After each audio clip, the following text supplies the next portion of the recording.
I wish to inform the international community, and in particular the head of the British government, Mr Boris Johnson, that all of us in this prison, including the British nationals, are highly exposed to the dangers of contracting the coronavirus.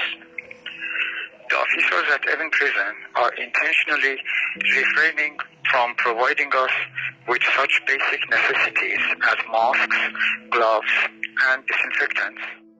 We've taken a very drastic measure of recording his voice and sending out his voice messages, because he said at this moment, I'm not afraid of what the prison authorities may do to me. So he's asked me to do as much as possible. He was imprisoned on 13th of August 2017.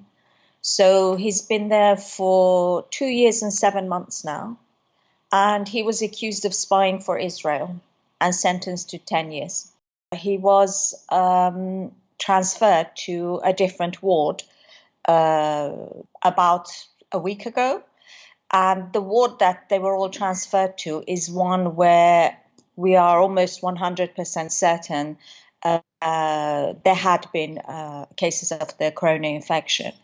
Luckily, his state of health for his age is not bad. I mean, he'll be 66 in a couple of weeks. Being older, obviously, he's got, he's more exposed to the dangers. He said that all the beds were riddled with bed bugs. The prisoners themselves attempted to clean up a bit.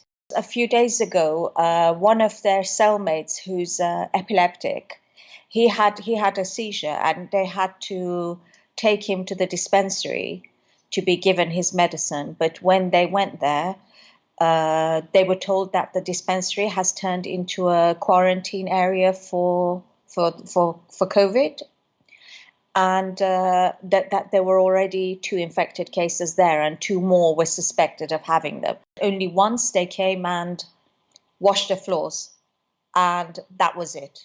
Nothing else has been done. The only thing is, because a number of prisoners have actually been released over the past few days, he said there are now fewer people in the ward, which is a blessing in a way. The guards don't have any masks, they have no gloves, and they go back and forth between the different wards, so they can easily be, transferring the infection or the contamination if there is any. No testing, nothing has been done. When they asked the guards why they're not wearing any, protective gear, they were told that they couldn't afford it, and prison authorities would not issue them with any gloves or masks. The Iranians have announced that they've released 80,000 prisoners, and my husband told me that I think at least 12 people who are in his prison wing, all of whom are security prisoners, at least 12 or 13 have been released. So they are doing this. But the fact that they are actually holding back on my husband and several other dual nationals who are in there, it just shows that they are almost deliberately going in the face of the UK government and the Europeans. And we just find this unacceptable, which is why we've decided to demonstrate outside the Foreign Office to show our real anger. Over the past month, we've sort of escalated our efforts to at least try to get the authorities to give him a temporary leave to come out. Unfortunately, we've not succeeded so far.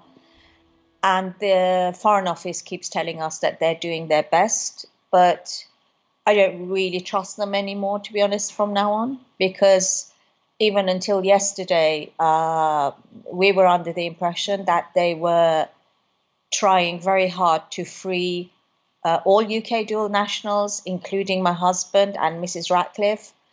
But yesterday, after Mrs. Ratcliffe was, she was temporarily released, they contacted me and they told me that they had no idea this would happen, which was, I think it was a really poorly handled lie by the Foreign Office, because They did know. They've been involved in talks. It's just that they couldn't do it. They couldn't do it for both of them, at least not yet anyway. And you, Mr. Boris Johnson, have been aware of all these undeniable facts all along.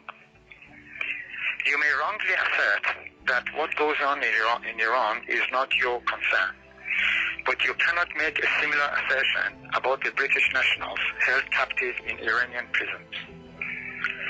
The British government is now rapidly losing face, credibility, and dignity while remaining indifferent during such a sensitive period in time.